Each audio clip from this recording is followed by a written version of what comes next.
Hello and welcome to Events Dear Boy, a new podcast for anyone involved in business events. If you're a conference producer, corporate event organiser or events agency, then we're here for you. We want to share the highs and the lows, the best practices and the horror stories. You can expect ideas and inspiration and maybe some laughs too. And if you're a speaker at these events, then we're here for you too. We'll be talking about how you do it, what makes speakers nervous, and how it feels when it all goes brilliantly or terribly.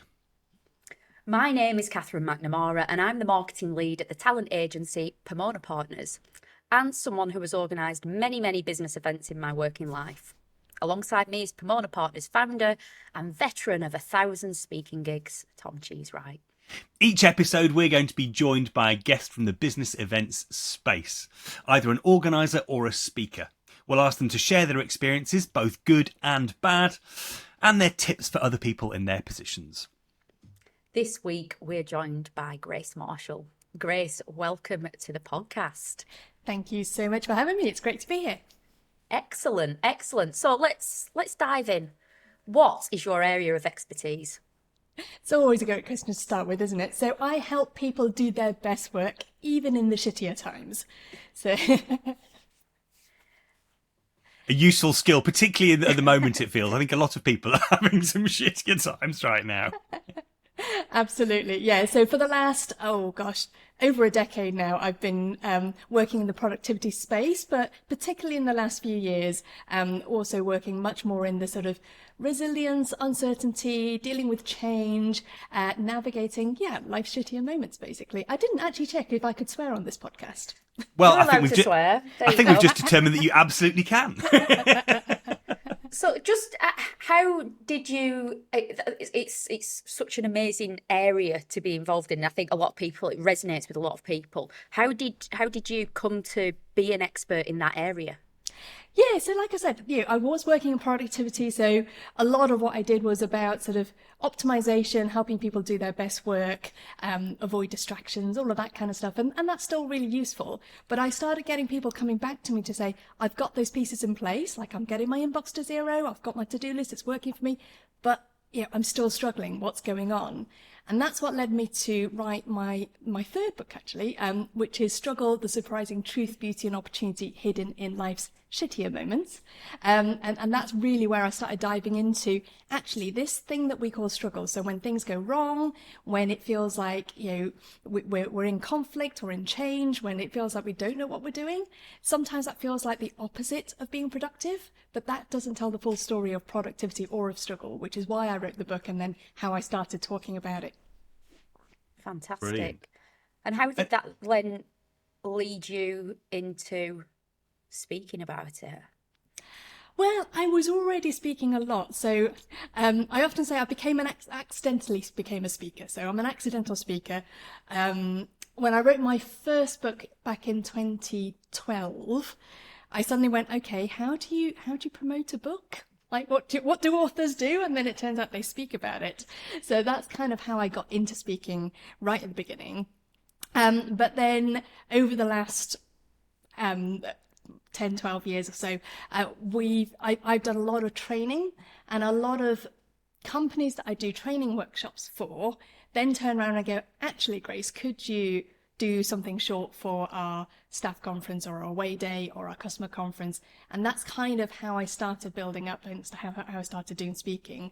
So when the third book came out, it became a natural progression to what I do to offer that as a keynote, particularly in recent times with so many companies going through so much change, so much market adversity, having that sort of pressure to rapidly transform with AI and all of that kind of stuff. So really the whole idea of being future ready, what does that look like as human beings to be doing good work in today's world of work? How has your audience evolved as your subject has evolved? Because I get a sense that you're kind of like moving up the food chain almost. Like everybody at every point in their career needs that productivity stuff. But to get to a level of sophistication where that's not enough, you're probably a bit more senior. And then as you start to get into this, okay, what does this all mean in the future of work? I guess it's kind of getting more senior again. Yeah, it is. It's really interesting. what I've noticed is that productivity, if I'm honest with you, is quite a vanilla subject. Like, everybody loves it. And being a people pleaser, that's quite a good space for me to be in. Like, everyone loves me. But actually, as we've started talking more about struggle, it does, it has been a different kind of experience. It's, it ranges from the people who kind of go, oh gosh, no, you talk about mistakes? No, nothing good can come from a mistake. We're lawyers. Was one feedback I got from one company. But even in a field like law, actually being able to learn from your mistakes and being able to develop a culture where we are innovating, where we are able to have candid conversation, where we're able to talk about our feelings, that is still really useful. Some people aren't quite ready to do that yet, so I do get some pushback, but absolutely it's much more about, I suppose, my audience. The ones who are keen to hear this are more what I call your big-hearted leaders with bold ambitions. So you want to get big stuff done, you want to do good work, you want to make change happen, but you don't want to do it at all costs. You care about the people you do it with, and you care about doing good, not just getting those results. In fact, the two go hand in hand. So those are the people who I've noticed are much more receptive to the kind of stuff I'm talking about. So what kind of, you've kind of touched on a few audiences there, and sector, incidentally. So, but what kind of events do you often get booked for? What's that spectrum look like? And has that changed, kind of to Tom's point about kind of the audience that you're engaging with? It's so often, I guess what I've become known for are things like staff away days, conferences, team away days often. So that whole thing of gathering people together and having that conversation. And I suppose that's also because that's the way I like to work. I don't just like to hear my own voice.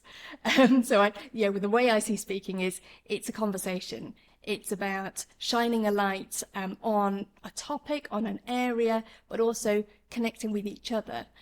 So one of my favourite testimonials was a conference I did for NSPCC. It was for their income generation team. It was the first, I think it was the first time they got everyone together in 3 years. So post-COVID, getting everyone together. Some people hadn't met each other before, 2-day conference.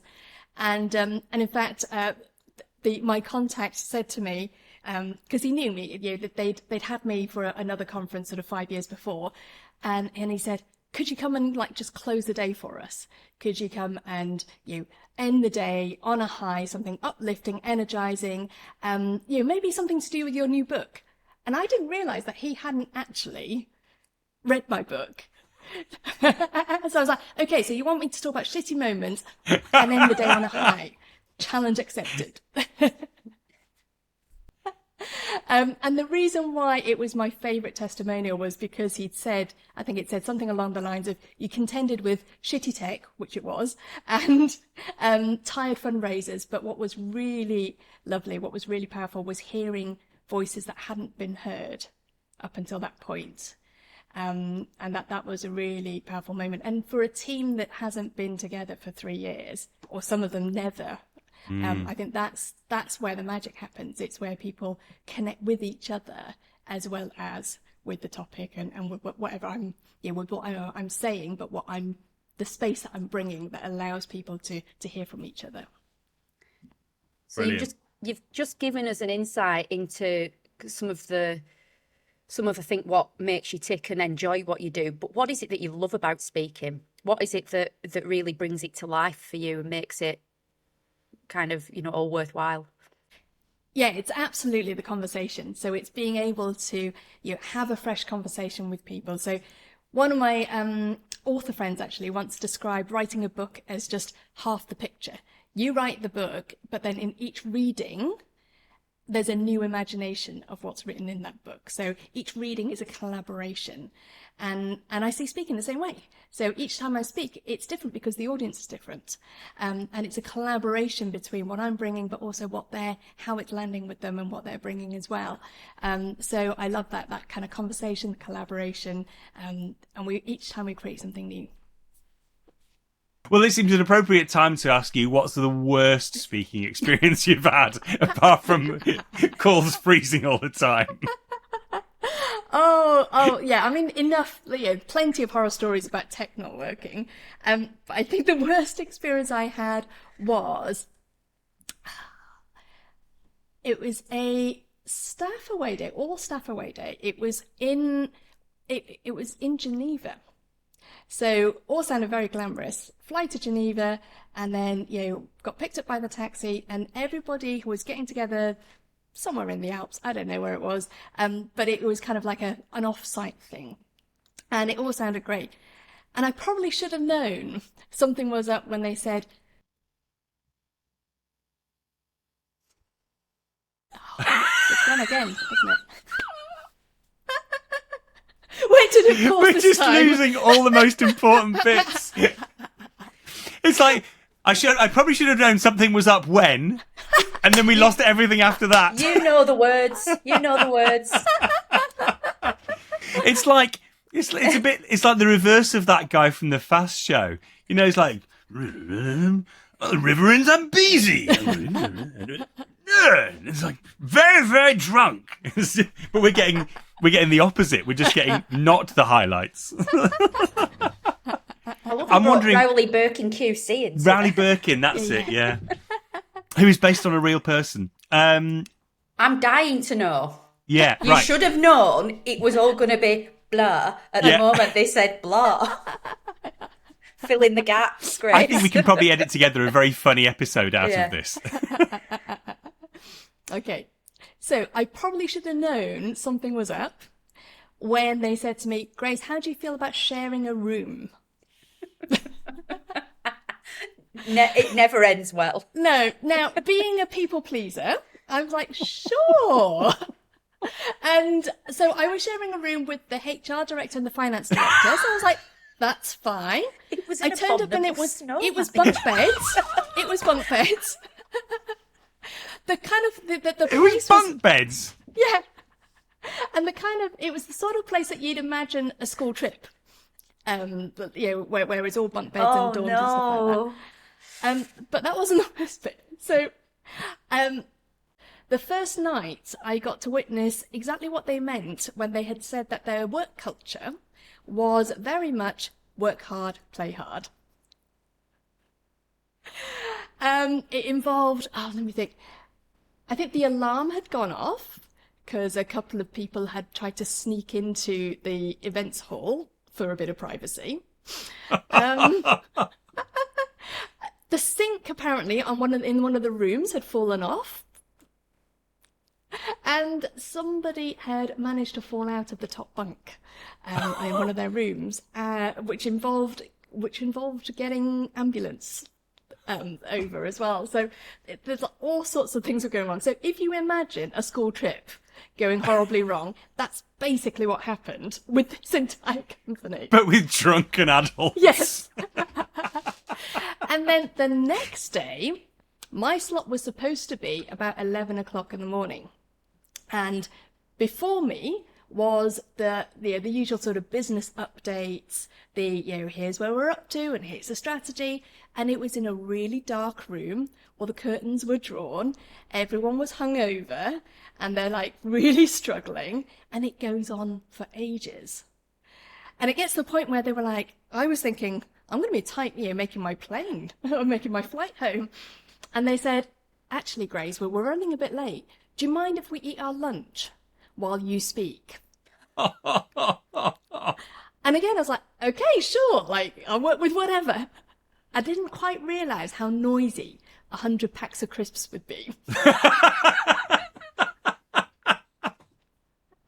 So I have the utmost respect for teachers who have to do this all day long with teenagers. But yeah, thankfully, it doesn't happen very often that I have to do that with adults.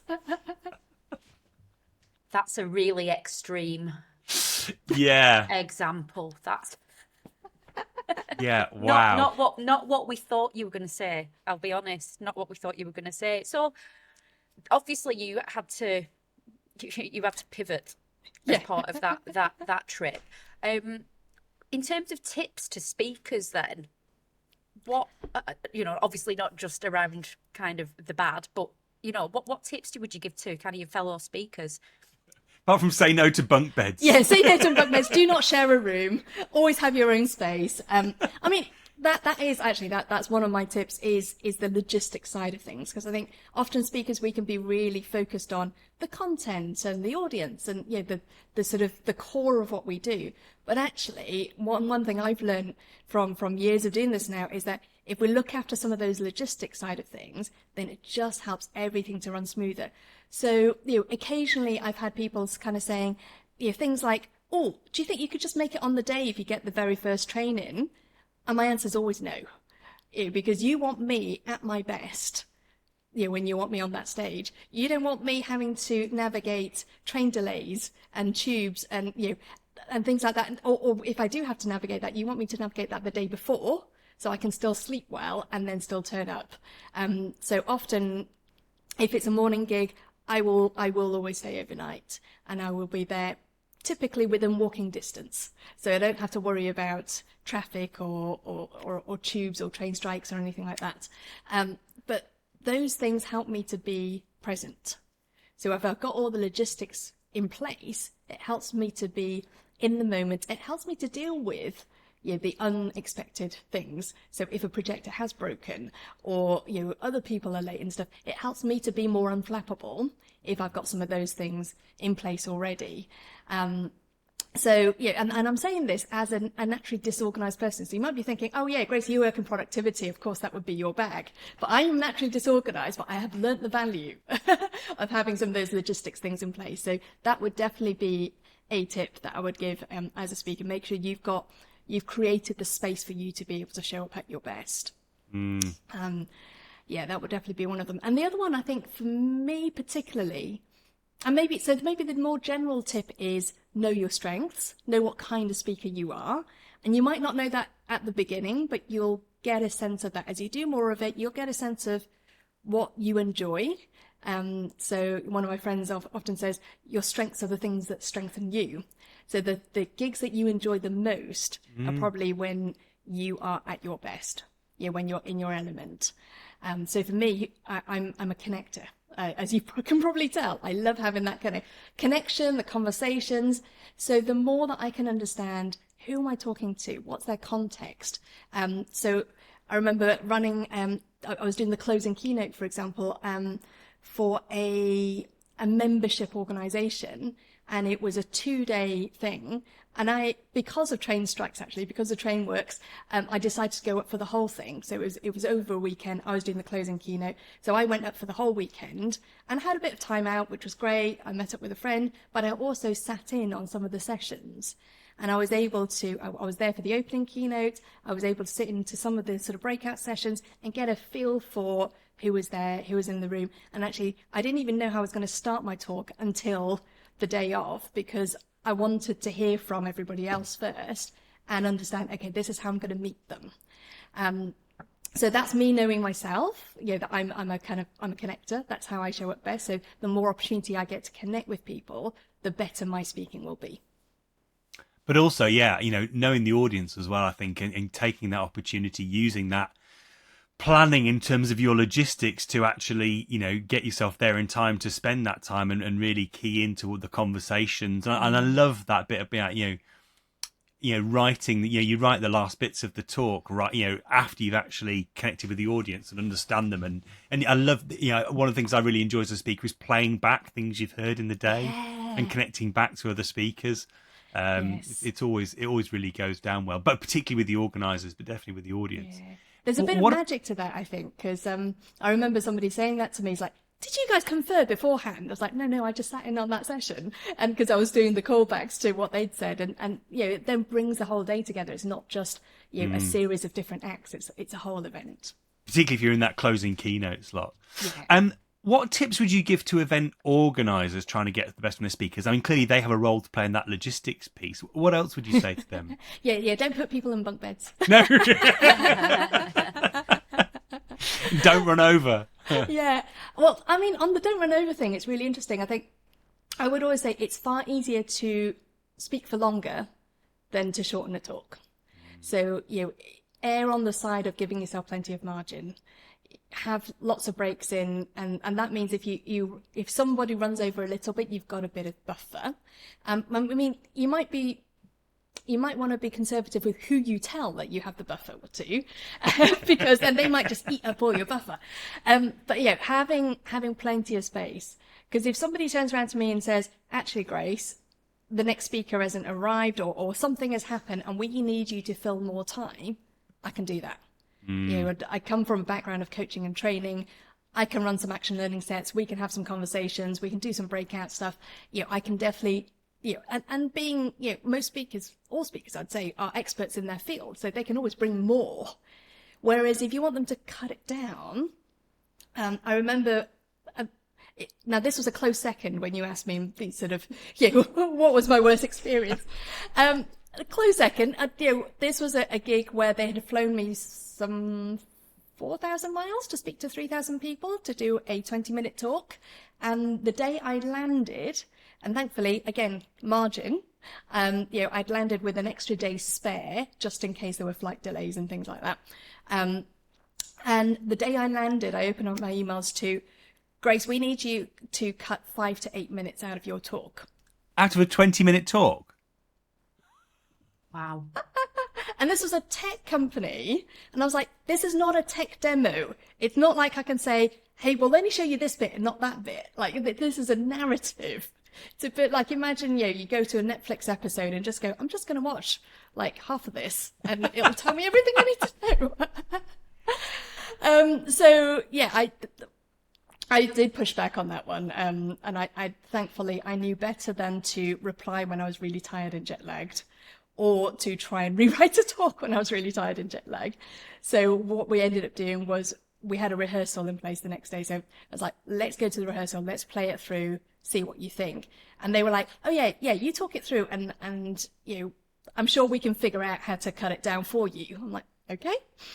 And I did the rehearsal and I got it down to 18. And they said, oh, you're right, Grace, it's already quite tight, isn't it? And I remember thinking, I know, this is what you pay me for. And, you know, and it turned out, so context is always helpful, because it turned out that the day before, I mean, this is like a week-long conference, but the day before, one of the keynote speakers had run massively overrun. And what had happened was people started leaving the room because they had breakout sessions that they were told, if you're not there when the doors open, you lose your space. So they were like, oh, gotta go. So they were trying to avoid that. Yeah. And that's the reason why. And so in the end, you know, I said, do you know what, I'll spend some time with the teleprompter. We'll sit down, we'll line by line work out like if we can shorten certain bits. And we managed to get it down to 17 on the day, which I was very proud of. But the other people still ran over. And they were the internal people, actually. I think they were the people they couldn't quite, you know, nail down. So they were trying to make all the external speakers cut down. Make their the talks. expensive speakers shorten their talks. There was, yeah, definitely something there about having shitty conversations. Do you know what? That is a great place to wrap it up. What a line to end on. So, Grace, thank you so much for coming on. That's been fantastic. And thank you too for listening and watching. We hope you enjoyed this. If you did, please leave a review, a like and subscribe. And most importantly, share this podcast with your colleagues and peers, whether they're fellow speakers or event organisers. And we'll be back soon with another episode. Thank you. Thanks. Bye-bye. Thanks for having me.